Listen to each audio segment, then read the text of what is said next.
Hype Coach listeners to the Hype Coach podcast. I hope you guys are doing well, and I hope you guys have liked this little break of the last podcast. I left you last time with a reaction video, and today I'm getting straight back into mental health and women's mental health. And I have a really cool guest with you guys all the way from Melbourne. We are collaborating on bringing you guys the best in mental health. And I have with me Sally. Thank you so much for joining us today. Thank you for having me on your podcast. Can you tell I'm excited? Yeah, can you tell I'm excited? Me and Sally, we vibed over just a Zoom call like a couple of weeks ago. And I asked her to bring some value to the podcast, the Hype Coach podcast. And she was so happy to do that. So I'm fortunate enough to call her a very good friend. And I hope you guys can really see why I find this woman absolutely amazing. Oh, you're making me blush. That's a good thing. That's a good thing. I want you to blush. Okay. So Sally is a counselor. She has actually 14 years in the industry. So she makes me look, I am an amateur, but she's running circles around me. So she has the ins and outs. She has experience in community health and in private settings as well. She's worked in schools for a little bit, and she turned into private practice in 2019. And she is a therapist that is out of Melbourne. She works over telehealth. So before I do anything, Sally, could you give me a little bit of insight into who you are, what you stand for, and what you're passionate about in the best way you can? Well, firstly, thank you for having me on your podcast as a guest. I'm truly blessed to be on your podcast. You know what? Whenever there is recording, whenever there is cameras, anxiety does come into play a little bit until we kind of get comfortable. So I'm from a Turkish background. Mm-hmm. I came to Australia when I was 4 years old with my parents. And as you can imagine, they migrated from Turkey. They struggled. We lived in housing commission. Anyone that's watching from Melbourne would know the Broady Bronx. So that's where I was basically raised. There was a lot of trauma. There was a lot of adversity and challenges growing up. Dysfunctional family. Parents are separated now. So there was a lot that I had to work through. I got married at a very young age. I fell in love with my husband. But also looking back now with the mind that I have now, I would definitely say it was a bit of an escape from that dysfunctional household too. So alhamdulillah, I was one of the lucky ones. My husband is an amazing person. I've been married for over 23 years with 2 boys. Wow. One is 23 and the other one is 18. Yeah, and when the boys were young, I decided that I needed to do something with my life. I had my second baby and I was like, okay, I'm married.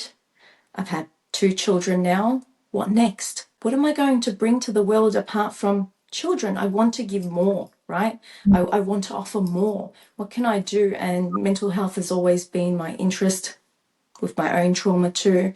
And so I looked it up and I found that there was a course, a 2-year course, did the 2-year diploma. Didn't feel quite confident after I finished the 2-year diploma with AIPC. So I went on to do a Bachelor of Social Science and Psychology with ACAP. And I completed my master's. And yeah, it's just been taking off from there. And currently I've just commenced studying neuroscience. Wow. Yeah. That's what I want to go in next. Oh, the brain is such an intriguing and fascinating organ, and it's so complex and it's so unique to each individual.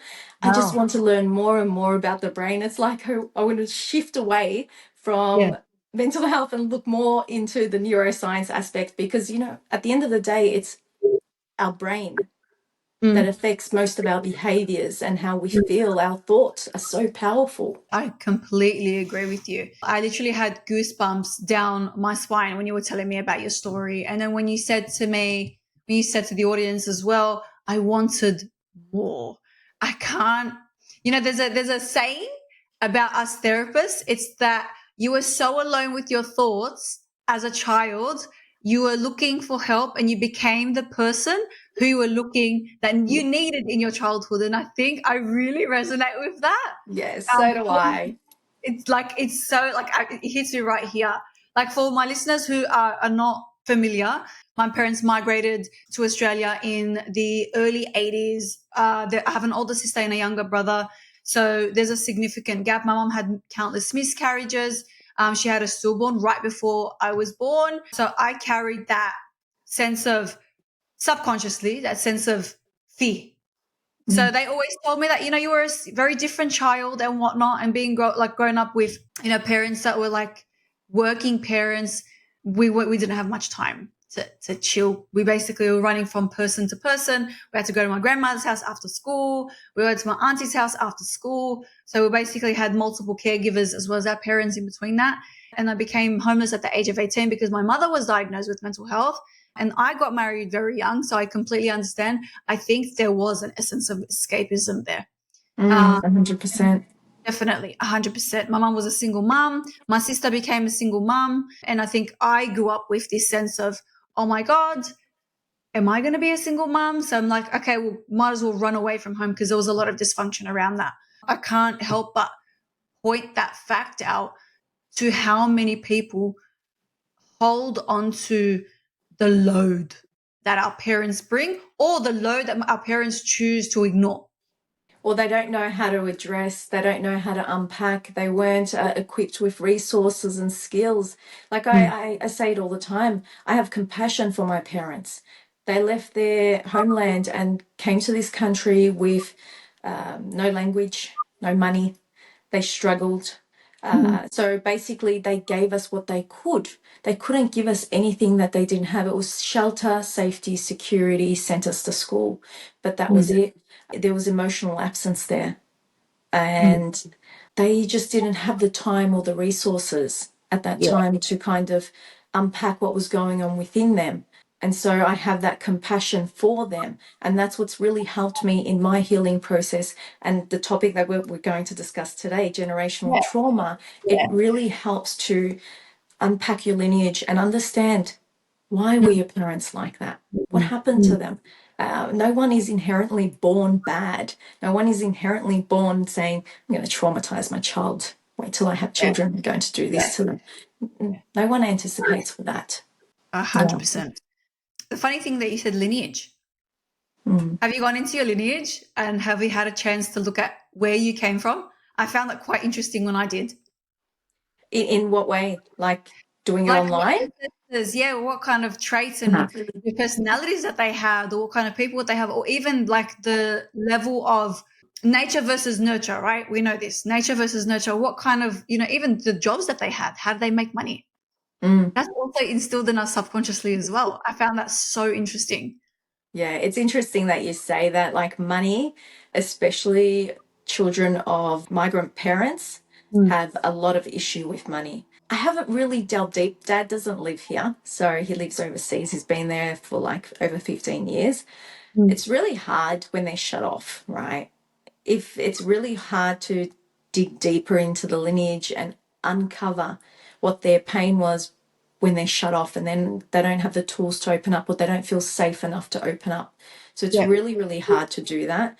But I've done digging as much as I possibly can to heal myself, heal my trauma. And that's a really important part. Sometimes we just have to do it on our own end. We can't sit around expecting them to do the work with us, because not all the time are they willing to do that work, right? And my mother is a person that's tried, but she doesn't know, and she struggles to do that work. So it's really hard to kind of work with her. I've had to do the work on my end. And so, that's how I haven't been able to really dig deep into the lineage. But when we don't dig deeper into the lineage, it does create fertile ground for repetition, right? It really does. It's so interesting. Hey, it's so interesting. So I actually had no idea. We have a mental health stigma in our cultural backgrounds. Let's be honest here. We're not going to beat around the bush. There's definitely a stigma. But the funny thing is, it took my mum going through her own mental health journey for her to go, oh, something's up. So there is definitely a sense of shame around unpacking. That's why a lot of people actually don't unpack. It's because they have to deal with the deep, dark secrets they've locked up for centuries or, years, and they finally have to kind of face it. So I say Healing is for the strong. You know, the cycle breaker is usually the black sheep of the family. Yeah. Yeah, it's like, oh, you just went and disclosed our family code to people, and Yeah. how dare you, our secrets. You opened up all our secrets, and it's like, how dare you do that? But the more that we keep things secret, the more fertile ground it lays for repetition for the next generation and the next generation. So we have Mm. to unpack it one way or Mm. another. And the most safest place to do so is in a therapeutic setting with a professional Yes. in a confidential setting. Yes. Oh my God. Yes. Thank God that you just said that. Because it's like you want to rant in the best way they come. The therapist is going to come from an unbiased standpoint, and they're basically bound by confidentiality. So they're not going to go spill your secrets. They're going to help you in the best way that they could and not judge you for it, but also give you really helpful and unbiased advice. Absolutely. Like when we have a broken arm, right, or a broken finger, we're not Mm. ashamed to go to the GP or to the hospital and get a cast on it, get an x-ray done on it, and see what we can do to heal it. But why, when we have a broken heart, or when we have intrusive thoughts, or when we have something that's going on an emotional or mental level, we're Yeah. embarrassed of it? Why? Mm. Because you have to remember that Allah's given us these emotions. He's given us the mind, the body, and the soul. And I am a big believer in holistic healing because Mm. they're all interlinked. Your mind, your body, and your soul is all interlinked. You have to care for them all equally to Mm. have a content life. And I say content, not a perfect or a all the time happy life, Yeah. because this is the issue. A lot of people in this age is chasing constant happiness. Yes. No emotion lasts forever. Every Oh, emotion is temporary, right? So you're not looking for perfection in life, and perfection is extremely subjective to each mm. individual. What may Mm. look perfect to me may look completely different to you. So if Yeah. you're trying to achieve perfection in your relationships, in your life in general, you're going to Mm. constantly fall short because there's always going to be something that's better. So it's Mm. always chasing that contentment. And contentment means riding through the emotions, the sadness, the anger, the happiness, and understanding it's just temporary. Each Mm. emotion is temporary. And you and I are both Muslim, and we believe that this world is our testing ground. There's going to be adversity throughout life. Allah has promised us, I'm going to test you with your health, your wealth, your loved ones. When Yeah. we become really rooted in that belief, contentment comes within itself. Well, I couldn't have said it better than myself because I completely understand and I love it because if we're going to bring Islam into it, right? People are like, if you're dealing with mental health, you have low iman. I'm like, no, it actually means that your iman's going to fluctuate, teeter, go up and down, and it will. Just because someone is dealing with mental health, it doesn't mean that they're far from their religion. It just means that they're dealing with a part of themselves, a part of their nafs, as I like to say, a part of their with inner conflict. Yeah, I was speaking about it with a client, and we're discussing that. I wonder, and look, I'm no scholar, clearly, Yeah. and I'm trying to practice, and I'm practicing and I'm doing Islam on my own pace, right? Mm. And may Allah give me more stronger faith, inshallah. Mm. But even our mental health is a part of our test. Yes. Struggling with depression is a part of our test. How are we going to cope with it? What are we going to Mm. do? Are we going to beat ourselves up and say, my iman's not strong enough? I got to go Mm. pray more. My wudu wasn't strong enough. Or, are we going to self blame Yeah. and make the situation worse? Or are we Mm. going to look out and look for resources to help with our depression, with our anxiety, so Yeah. we can heal that part of ourselves? Because when Allah says, I'm going to test you with your health, does he necessarily mean I'm going to test you with your physical health? Oh, Also I your never mental thought of health, that before. right? I never So thought of that before. It just completely, you just gave me like a light bulb moment. I love that. I never thought of that before. Oh my goodness. it's Oh, amazing, subhanAllah. It is so amazing that, Allah said, and it's just, look, I always look at it this way: interpretation, perception. With mm, everything, with everything in life, it's about interpretation and perception. How are you interpreting it? How are you perceiving the situation? And a lot of this comes from generation to generation, what we've inherited from our parents and what they've inherited from their grandparents.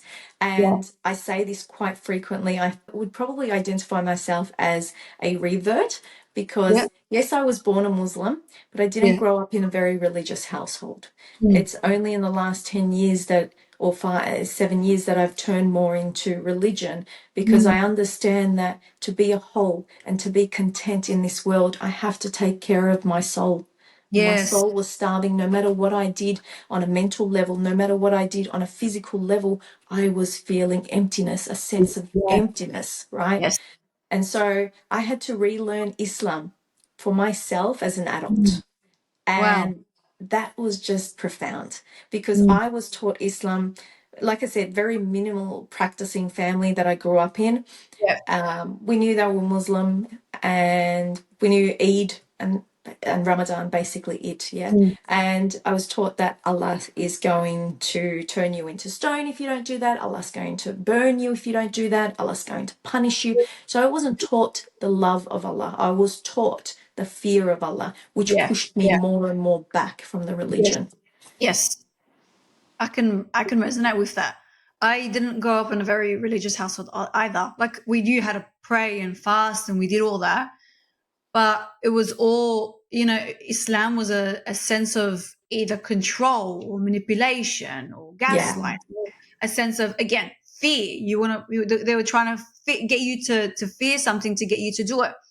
I think I started to fall in love with Islam. As growing up, I didn't have the scarf on, I didn't have the hijab on, and I really tell most of my people that I work with or my followers, go and relearn Islam as an adult, because you're starting to see things differently. Your perception completely changes. Like if I use this example, for example, like the foods that you liked as a child that your parents used to make, if you were to taste them now, it's a completely different experience. It's a completely different, your palate's matured, just like your mind's matured.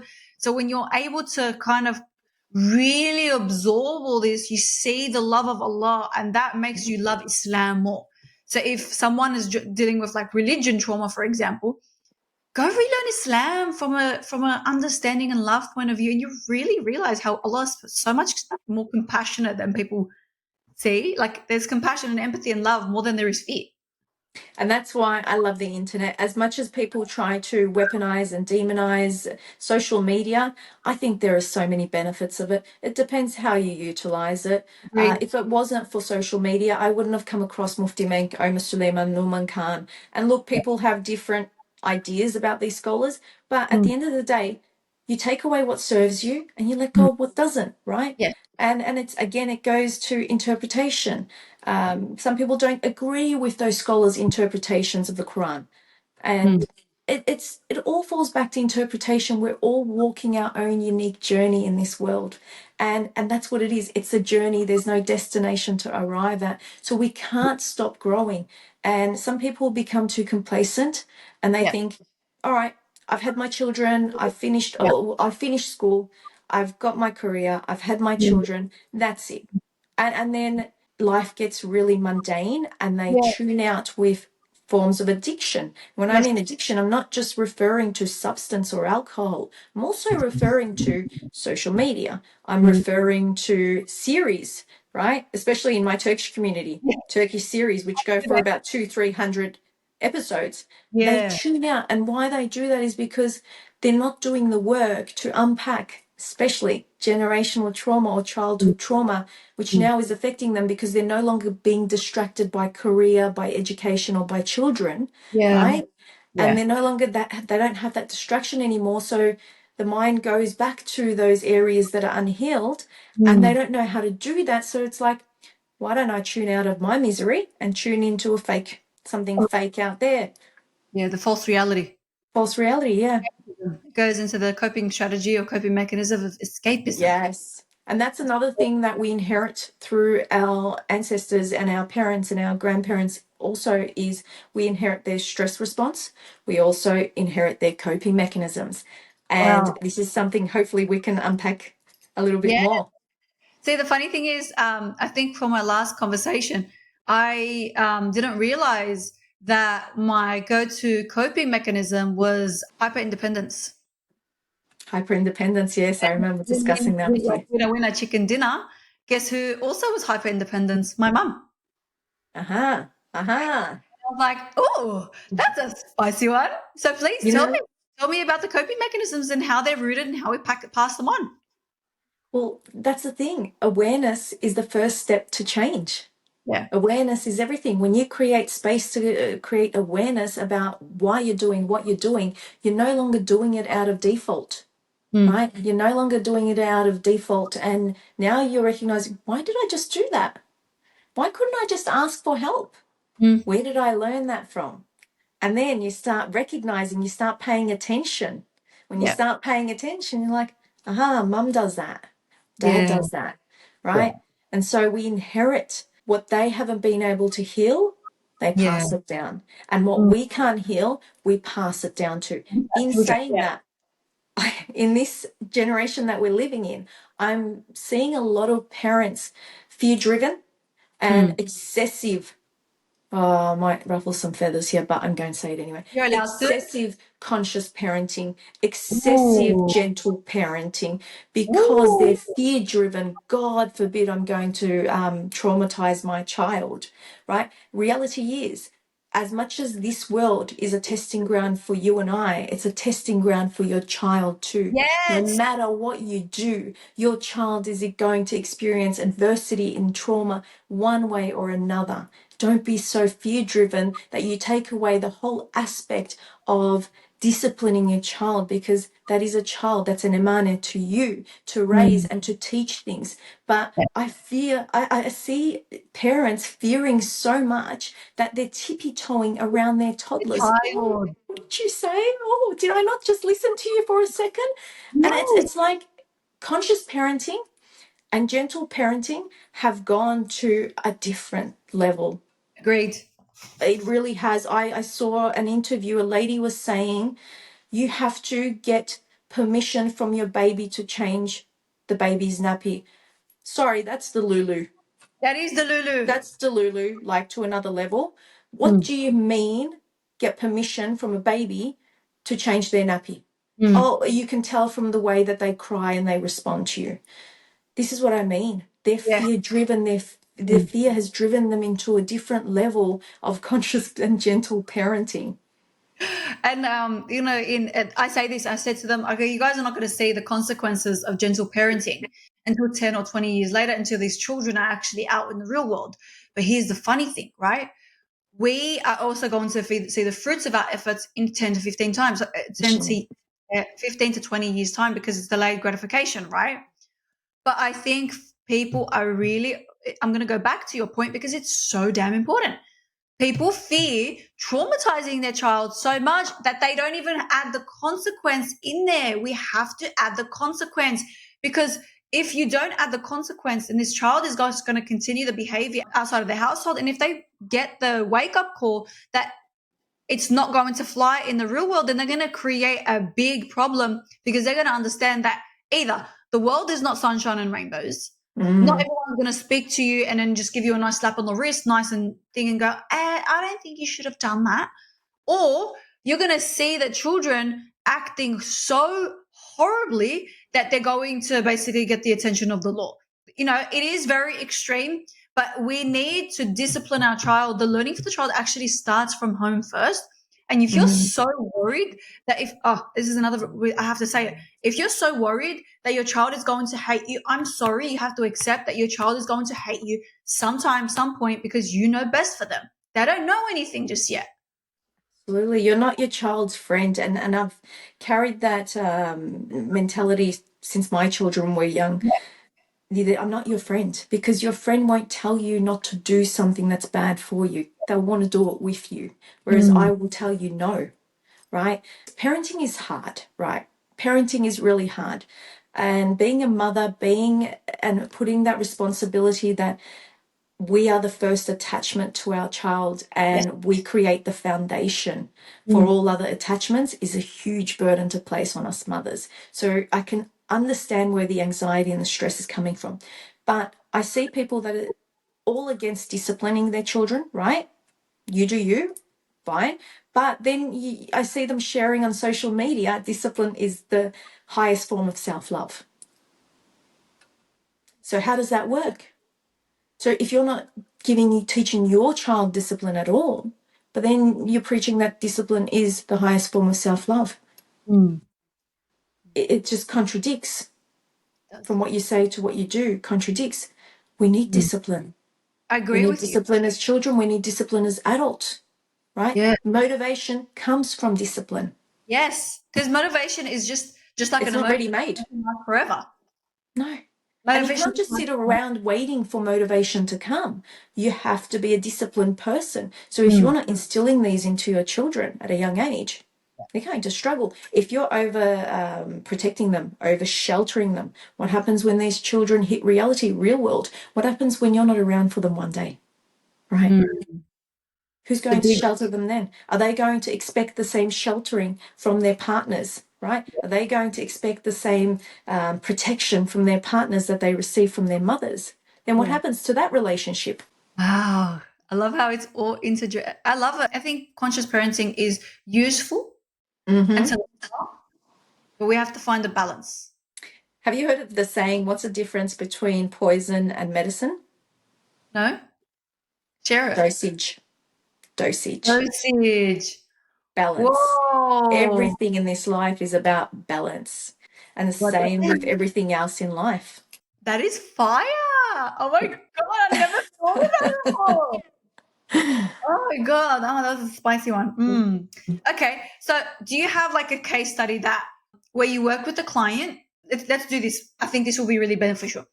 Talk about the case study with your client, how you would have dealt with it. And then what I would like to do is I'll give her my way of doing it. And then we can contrast the two therapy styles, because we know not all therapy is designed the same. Not all therapists are for every single person. There's a therapist out there for every person. So do you have any case studies that you can share with me that we can do that contrast? Absolutely. But let me add to what you just said is that, yes, we may have the same education, we may have gone to the same schools, and we may have received the same degrees, but every therapist has a different style of therapeutic approach, right? And so it's really important to understand that. So the case, this was a client that I worked with going back about 5-6 years ago. Okay. She came presenting with extreme anxiety around money and finances. Now, she works full-time. I've asked her, have you ever experienced bankruptcy? No. Have you ever experienced financial difficulty? No. Have you got savings? Always have savings. So where is this fear coming from? Where is this anxiety coming from? After digging a little bit deeper, we get to understand parents migrated to Australia from a different country, and money was a big issue for them. So language that was used around the house and their stress response was inherited by her. And it took us some time and some work to kind of unpack all of that, process all of that, integrate all of that information. But at the end of it, she understood that this is not my trauma or my anxiety to carry. This was theirs, right? They had financial difficulties. They had trouble with money. They had trouble making ends meet. I don't. I'm comfortable. I'm secure. And so once we're able to process and integrate all of that, she was able to release that trauma. So in saying that, you don't always need your parents or your grandparents or your ancestors to work through intergenerational trauma. You can do that on your own. And that's by working with a professional. Wow. That gave me goosebumps, because I can definitely resonate with that. Like, we didn't have much money growing up. We didn't. We went through. We had our home, and then we lost our home, and then we sold our home. And then there was bankruptcy, and then I was homeless at 18. And I think I've always had that fear of loss of money, or loss of slowing down. For me, slowing down equals no money. So I have to always be busy. I can resonate with that. How I would have dealt with that is two different ways. Timeline therapy. So if you're familiar with timeline therapy, basically we go back into the past. I ask you in a very short, light trance. Trance in Arabic is called khushu'. So short, light trance of asking you, what's the first experience of this feeling, fear, if we're going to deal with fear, before, during, or after your birth? And then the subconscious will come and say, before. If it's intergenerational trauma, okay, was it in a past life or passed down through generations? Like passed down through generations. And then if they go back, okay, how many generations ago? 3 generations ago. Okay, go back to that first experience, realize it created some sort of blockage, grab it, throw it away. And then they actually see it getting released out through them. A lot of clients say to me, the moment they do that, they feel like a massive release. And other people need a little bit more, because there's 6 emotions that we release in timeline therapy. There's fear, sadness, anger, guilt, hurt, shame. So sometimes there's like a mummy go-to emotion, and then one is kind of like piggybacking, and there's could be multiple, or it could just be that. It just depends on the person, circumstance to circumstance. So we do that. And then I tell them through a different hypnotic response, if I put them in through proper hypnosis, like a deep trance, and I say to them, you are not your parents' problems. These problems are not your problems. They were problems 3 generations ago. You are no longer the person you are 3 generations ago. You are now for example, 36-year-old woman with 3 children, and you are happy and you're financially independent, and they are different. And I imply and show the difference of how it used to be, how it is now. They came from a third world country, which is why they migrated to Australia. We are not a third world country. We are a first world country. And I wonder if, and I hope you can release, and I say release the third world problems in your first world perspective. And that's how I unlink the two. Wow, that's beautiful. That's amazing. Very in depth. I love it. I actually love that. So I think a lot of your viewers might also want to know, how do you know if you've got intergenerational trauma, right? What I do with my clients is, if they're a parent, I say to them, before you were a parent, right? Because what is your biggest fear? Usually parents' biggest fear, and I love, protect all our children, is to lose our children, right? So I say, take that out, or before you even had children, what was your biggest fear? And usually that kind of cues some of our intergenerational trauma, right? It cues that. Where are our fears stemming from? Because we can be born with fears. We inherit. There's something called epigenetics, right? Our environment signals our genes. We inherit our ancestors, our grandparents, our mothers, our fathers' nervous system. I was listening to this study that was done with rats, right? There was a case study done about rats, and there were 2 groups of rats. The first group was given a scent to smell, and each time they smelt that scent, they were zapped. And this was done over and over again. So after that, they extracted sperm from both groups. And then once they got the other rats pregnant from these sperms, and they had the babies. Babies reached a certain age, and they would make them smell the same scent, and the babies would react to the scent without the zapping in place. Oh my goodness. And that was just mind-blowing, right? And that shows that generational trauma can be passed on without you even being born. That is crazy. Yeah. And that's a study that you can go with it as well. Yeah. Oh so my God. if I can find the link of that study, I'll send it through to you for you to share with your Please. viewers.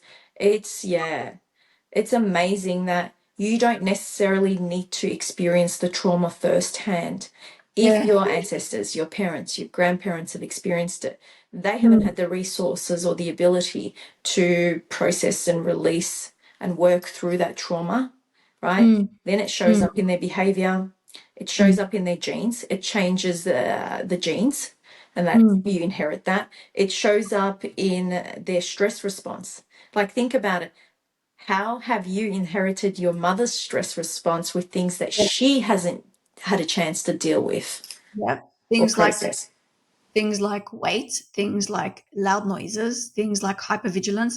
I'll tell you a little case study that I work with my clients on, piggybacking on the rat scenario and the study. I had a woman that came to me and she had a fear of loud noises. Mm-hmm. And she's like, I've done work, I just can't figure out what it is. Now, we went into her heritage. The woman is a Palestinian woman living in Michigan, USA. And I said to her, have you ever been in a war zone? No.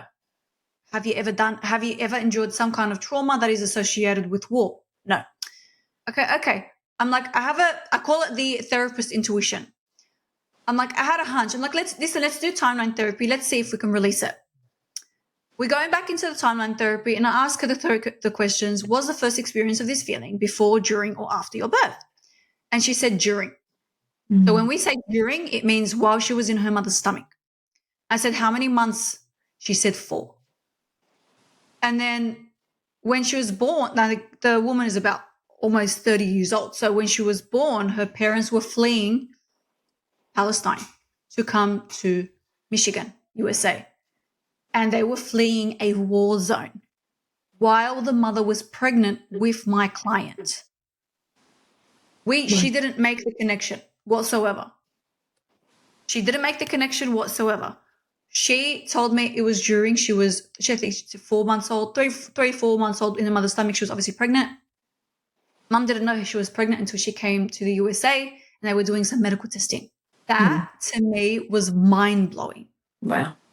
And I said to her, do you see the difference now? She's like, it makes sense because my mum was fleeing Palestine to migrate to a brand new country so she can think. So that fear of loud noises, thinking that she's actually heard bombs go off, grenades go off, buildings collapsing. She's carrying on intergenerational trauma. Once we released that, she was walking in a street and then, the car makes noises, loud. She didn't react. She didn't even think about it. Wow, that's amazing. Wow. And I was like, she's like, I have to tell you a story. And I'm like, wow.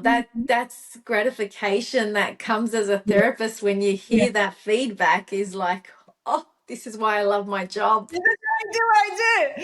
And it was crazy to me because I was like, okay, I had that therapist hunch, let's follow it. And it was just phenomenal. Wow, it's amazing. Like a lot of people don't understand the gratification and that happiness and that joy that comes with being a therapist and watching your clients heal, watching them grow and watching them change into better versions of themselves is just so much joy. It just fills your heart up. It really, really does. And and I think you're mentioning Palestine, right? Generational trauma from there. Like people don't understand the impacts of generational trauma. And here we are, we're watching it firsthand. Yeah. Right? And we're watching these children lose family members, be stuck in refuge camps, fear. I cannot even comprehend the generational trauma that's going to stem from all of this. And I'm talking like 50, 100 years later, their children, their grandchildren are going to inherit their stress response. They're going to inherit their coping mechanisms. They're going to inherit their nervous system dysregulation, right? Yeah. And there's going to be so much, we're going to have to do so much work. Yeah. It's just so sad having to witness it firsthand and just live, right? Unfolding right in front of us. I'm going to piggyback off that, and I'm going to add a little bit of a very interesting element to it. So your brain doesn't actually understand the difference between a memory remembered or something happening in the here and now. So just because someone is miles and miles away, happening on the other side of the country, other side of the globe, really, and watching all that unfold on a phone, your brain doesn't understand the difference between that. So not just the person that is participating or happening like in the war zone, but the people who are watching it at their fingertips. Yeah. That is a stress response. Yeah, we're definitely, I mean, repeated viewing of really graphic imagery we've Mm. definitely experienced trauma from that too. Just by 100%. viewing it, just by Yeah. viewing the horrific images. And at some point, I had to unfollow for my own mental sanity, Mm. to unfollow some of the pages that I was following about Palestine, because I recognize I'm becoming desensitized, and I've been warning Mm. everyone about this from the start, right? We can Yeah. advocate in different ways. Yes, it's really important to see the images too, but if you're viewing them consistently and all the time, you're becoming desensitized, and becoming desensitized is really scary for me, because the more desensitized you become, the more Mm. you lack empathy for human Yeah. suffering. And this is why they're allowing that to be viewed for the last, Mm. what, 8 months, 9 months that it's been Yeah. going on. Why are they Yeah. allowing it? If they want, they can cut it all off. They Yeah. control everything, right? Why are they allowing it? Because the more desensitized a person becomes, the more they lose empathy for other humans. Mm. And so hence why I've had to unfollow a few of the pages, because I don't want to lose my humanity. I don't want to lose my Yeah. empathy for another person's suffering. Yeah. So that is a very important thing, because empathy is one thing. Empathy is the emotion that connects and drives connection between two people when someone actually needs that help. And if they're desensitizing our sense of empathy, you can only imagine what is happening as a result long term. Oh, the That is, magnitude of the effects that they're yeah, playing with right now, I can't even comprehend. Sometimes I do deep dives into TikTok, into the conspiracy yeah. part of TikTok, This is and where then I all have to kind of people jump here. back out, and it's like, okay, that's your tolerance, no more. But yeah, look, it's a scary world we live in. It's full of Mm. adversity, and it's very complex, dealing with generational trauma. Then you've Yeah, got childhood trauma, which are all interlinked too, right? yeah, Why do you yeah, get traumatized as a child from your parents? Because they're carrying trauma from their parents and their yeah, childhood, right? yeah. And the more that you do the work, the more that you go into this healing space, you Mm. create empathy and understanding. And in saying that, I'm not Mm. trying to justify bad behavior of parents, Yeah. parents that have abused their children in different Mm. ways, but just try, in order to heal and let go, you need to create awareness, understanding, and some form of empathy. Like I said right at the start, no one is Mm. born inherently bad, Mm. including our parents, right? Mm. They're I want to, carrying their own trauma with them that they haven't either had the resources to heal, or they just didn't know, or the tools to heal. So they're passing it on. And if we don't do the work, we're going to end up passing it on too. So it's really yeah, important to create awareness, have uncomfortable conversations. And this is the thing, this is the stigma around mental health. It's the uncomfortable conversations. They don't want to. And coming from an ethnic background myself, Turkish background, oh, yeah, it's rude. How dare you talk? It's taboo topics. Some topics are so yeah. taboo, and they're not even taboo. It's like, Mm. why can't we talk about it? No, we're not going there. I was just going to ask you, this is a very common question that I get asked, and I have a different way of answering it. How do you find a sense of forgiveness for the problems that your parents failed to face? By understanding what made them behave that way, right? Mm. Creating awareness of, why did you do that? Like asking questions, Mm. connecting more with them. And I Yeah. think trauma disconnects people, but we Yeah. have circuits in our brain for connection. Mm. And the more we activate those circuits, the more healing can come into place, the more that Ah. we can work through things, right? You Yeah. can't heal in isolation. As much as I am a person that loves intentional solitude, my cat's sitting right here, because my kids are all grown up, so my cat fulfills that need for a baby for me. And as much as I love just getting one of my books, reading, sipping on my tea, and having my cat just sit on my lap, that's intentional Mm. solitude. I Yeah. create intentional time for connection too. Yeah. You have to connect. And also, as you say that, I know I'm jumping from topic to topic, so I hope you Okay. can follow me on this. But Yeah. one of my biggest struggles have been working with my Muslim community is finding the balance between Islam and psychology, right? Yeah. Psychology says toxic is toxic. Your mother is toxic, cut it out. Your father is Yeah. toxic, cut them out. Yeah. But my religion says something different. My Lord says something different to me. Allah says something different to me. He says, I'll test you with your loved ones. And I understand that sometimes my test can come in the form of a parent or a sibling or a family member, right? So it's so hard to find that balance. But, It and is. it is, especially as a therapist, when someone comes to you and you Yes. know that, and it's something that you're working through yourself, right? Yes. And then your client's like, okay, so my mum's toxic, but my religion says I can't cut her off. What do I do? And it's just finding that balance. As you and I are both Muslim therapists, right? Yeah. We're the faith of Islam. And so we don't just have a responsibility in this world within the therapeutic space. We also have a responsibility to Allah, right? Yeah. And so I don't want to carry the burden of telling someone, oh my God, she's incredibly toxic, because that's what I was trained to say. If someone is Yeah. presenting with these, you tell them that that person is toxic and you need to remove them out of your life. I Yeah. can't say that because I will not carry that burden with me. How will I answer to my God? How would I answer to Allah in the other world saying, oh, she told me to do that? Oh, Yeah. So, but my college told me to do that. My uni degree told me to do that.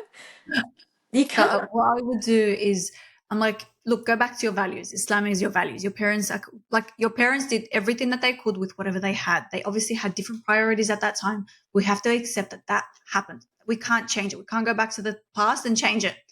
However, I can say you can still have your requirements as a Muslim to your parents without allowing their words or their actions to affect you. Like, instead of being a sponge, create a barrier around you, like a bubble, where nothing hits it. If anything hits it, it deflects it. And we do this hypnotically as well.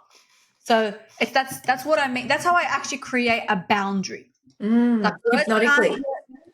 yeah, words can't hurt me. I can choose to deflect them. I don't have to absorb them. Same thing with my parents' actions, what they say. If they say something that you are not agreeing with, just let them say it. Sometimes I just have to say it. Doesn't mean that you're agreeing with them if you shut up. It just means that you let them be. You're doing the best that you can. They did the best that they can. Yeah. You are a little bit more healed, so you're going to hear with a healed ear. They might not do that.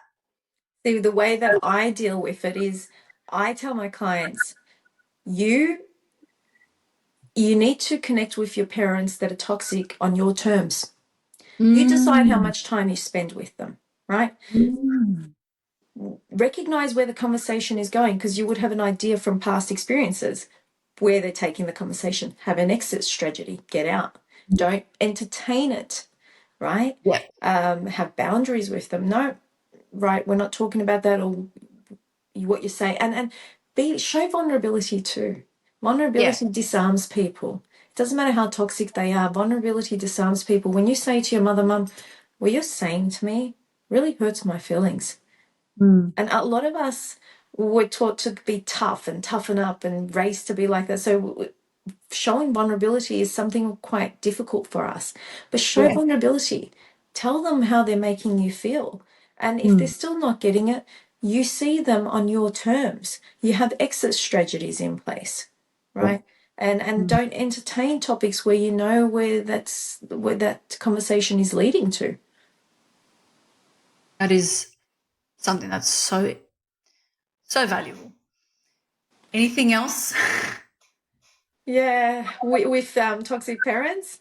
With anything else? Anything else that you want to add? No, not for that one. Just with parents, it's a very unique experience. I can tell you one thing and then the next person will present very differently, right? And this is why therapy is very unique to each individual. We cater it to each individual. It's not one size fits all. And a lot of people think, I don't need therapy. There's so many therapists online who are giving all this just general information. Right? Great. If you're taking from it and learning from it, good. But don't it's not a replacement for therapy.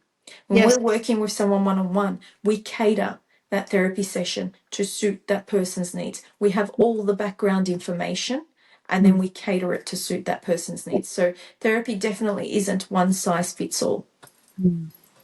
So is learning. Yeah. We can constantly learn as therapists. We're learning right now. We're constantly learning. We can't stop learning. The world is evolving, Safa. And if we stop, we fall behind. We have to continually educate ourselves. Hence why I'm learning about the brain now, neuroscience, cognitive and behavioral neuroscience. I love it. You have to. I think if you stop learning and you completely tune out of life, in somewhat way, you've already passed through, Yeah. right? Yeah. I say no stagnance.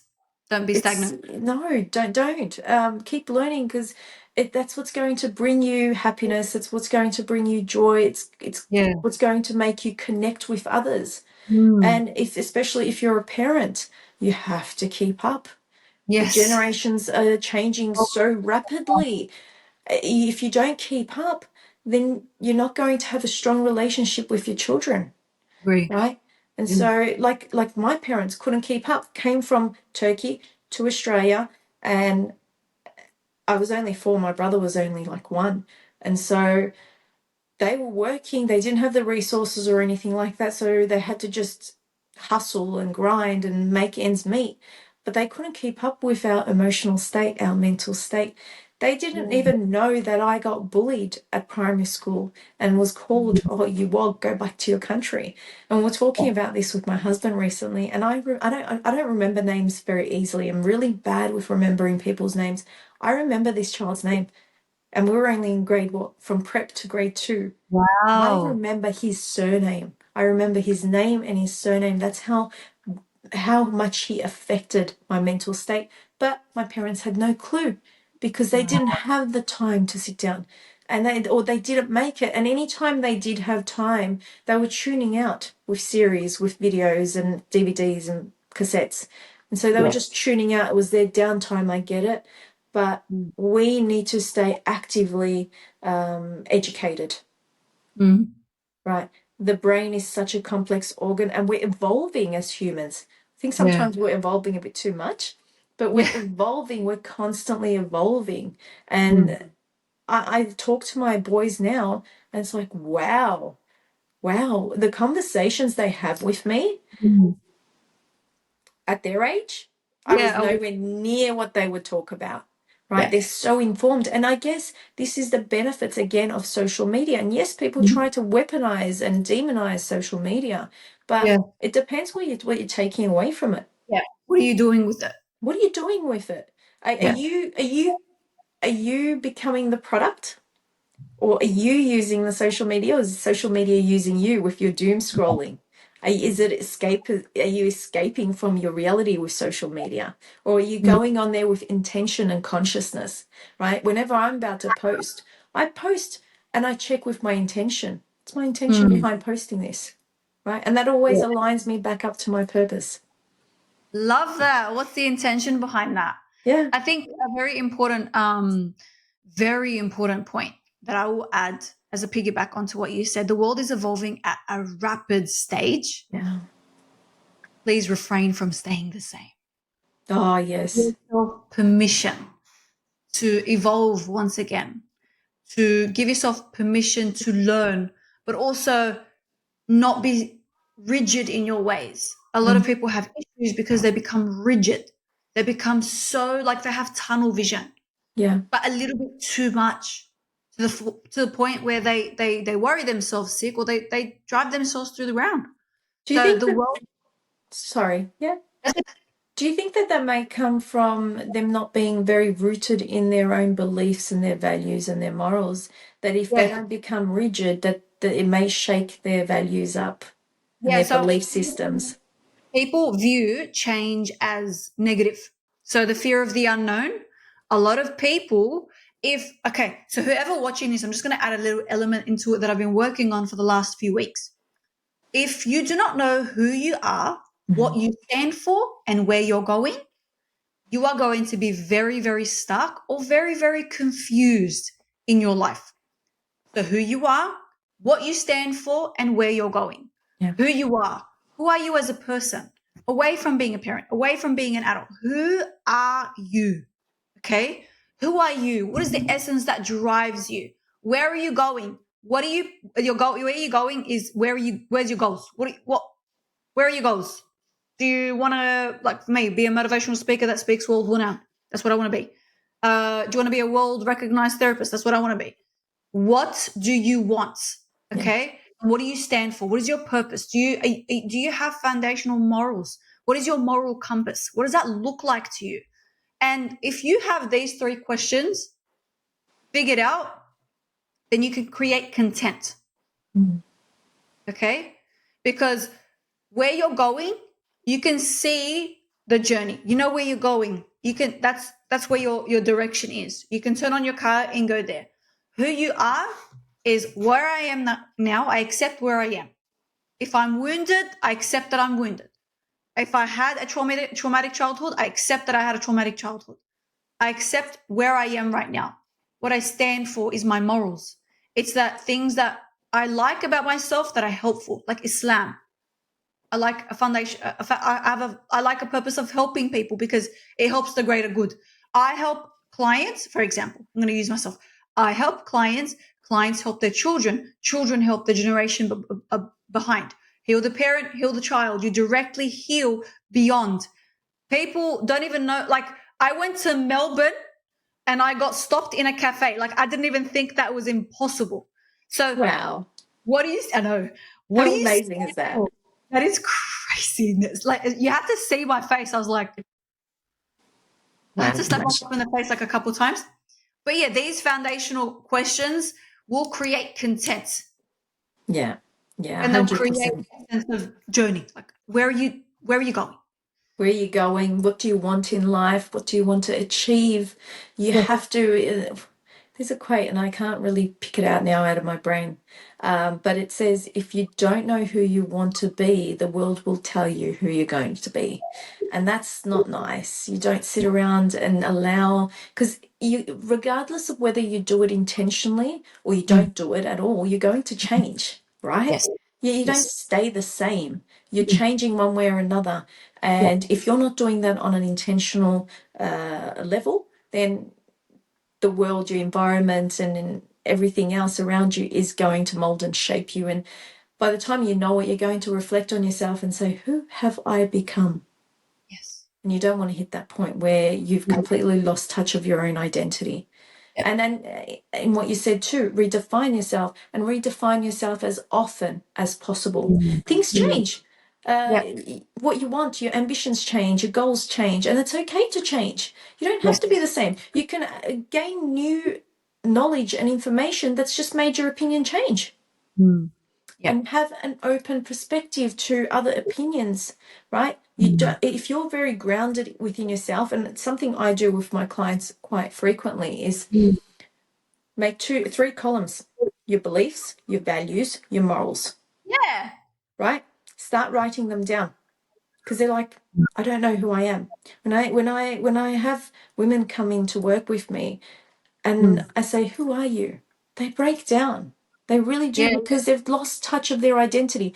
Motherhood, being someone's daughter, being someone's wife, being someone's sister. Their job has consumed their identity and they've forgotten who they are in their core. I don't know if you've heard of internal family systems therapy. Yes, you told me about it last time. We were Yes. very quick. Yes. And so internal family systems therapy teaches us that there is the true self, which is you, what you're born with, right? There is the ego, and there is multiple sub-personalities, about 14 of them, right? And so when adversity happens in life, when you experience trauma, some of the sub-personalities or the ego start to dominate, right? Yeah. And that's what they're designed to do, so that it can help you through that stage in your life. But if you don't do the work and you don't create awareness in a safe environment, like a therapeutic environment, then you're carrying those sub-personalities into your future where they no longer belong. So, for example, my mum is a very obsessive compulsive person, and everything has to be organized. And I saw that within myself, that I can't go to sleep without putting the cushions properly, without emptying out the dishes, without clearing up the sink and the bench. And my husband asked me one day, why are you doing this? And then once I did reflection and I went into therapy myself, I recognized that was my way of coping. The perfectionism, right, was something that it was a subpersonality that came into play to Yeah. calm my nervous system down. When my nervous system feels calm, I feel safe. So as a child, if I could perfect everything, mum was happy, I was Yeah. safe. Safe. Safe But from. because I hadn't done the work to look at why I was doing what I was doing, I didn't, it just kept going on until I went into the space of therapy and unpacked it all. Yeah. Ooh. So I was safe if I had a roof over my head. Yeah. Basically, if you don't continue to keep moving, you're going to lose your home. And then that's your safety. I love that you said that. Yeah. It's really about looking at where you developed coping mechanisms and going back into intergenerational trauma. Some of the coping Yeah. mechanisms may not even be yours. They may Yeah. not even belong to you. They may not, you may have not adopted them through your own personal adversity or your own personal trauma. You may have just inherited them from your parents or even your grandparents. It's Wow. really about doing the work and creating the space to create awareness and consciousness of why you're doing what you're doing. And this is something that I constantly say. You need to know why you're doing what you're doing, and then you will no longer operate out of default. Wow. I think this episode was full of a lot of gems. I probably will do a lot of different videos on this because I myself will probably be watching and reading and listening. And I'm like, oh, when I mean reading, I read through the captions. Sally, do you want to leave us with anything? Because there's a lot there. Oh, maybe I might leave you with one of my favorite books, right? If you're looking, and I know we couldn't really deep dive into intergenerational trauma because it's such a complex topic, It right? is. It It is. is. It's a very complex, it's a very deep topic. So it's nothing that can be covered in 1 hour, Mm. especially just and we did jump off a few times. So Yeah. I'd like you to leave you all with this book. If you want to look into starting to doing the work of intergenerational trauma, check out this book. I don't know if you can see it. It's Yeah. called It Didn't Start With You. And maybe I can just read a little quote here. It says, I feel very strongly that I am under the influence of things or questions which were left incomplete and unanswered by my parents and grandparents and more distant ancestors. It often seems as if there were an interpersonal karma within a family, which is passed from parents to children. It has always seemed to me that I had complete or perhaps continue things which previous ages had left unfinished. Carl Jung. Crazy. I also Deep, did his deep. I did a course in inner child healing, and it was his practices. It was through Hypnotherapy Association. But I love his teachings. Yeah, Carl Jung's teachings are amazing. Definitely look him up and look into his teachings. Thank you so much, Sally, for your time. I appreciate you taking your time out of your very busy day. I know I learned a lot. I hope the viewers and the listeners viewed and listened and learned and changed and acknowledged and decided enough was enough, and they're going to go finally get the ball rolling, whether it be therapy or change their life or understand who they are, or, start the healing journey of, breaking cycles, whatever the people do with this. Inshallah, ya Rab, this is a beneficial lot of knowledge that will benefit the masses. And thank you so much for coming on today. Thank you so much for having me on, Safa. It has been a pleasure speaking with you and sharing as much as we can with your viewers, with your audience. And it's always coming into these spaces. I come with the intention and I pray, I say, Allah, please allow me to spread knowledge and information that's going to be of benefit to the broader community, not only in this world, but also in the next, inshallah. Ameen, Ya Rab. We'll leave you with that dua. Thank you so much for joining us, and we'll see you on the next episode. Inshallah. Take care. Thank you for tuning in to this episode of the Hype Coach podcast. If you did enjoy this podcast episode, please share it on your socials. You can find me on IG, Safa Al Chami, TikTok, The Al Chami Life, and you can book a personal therapy package at my website, www.thehypecoach.com.au. I look forward to working with you. Let's grow.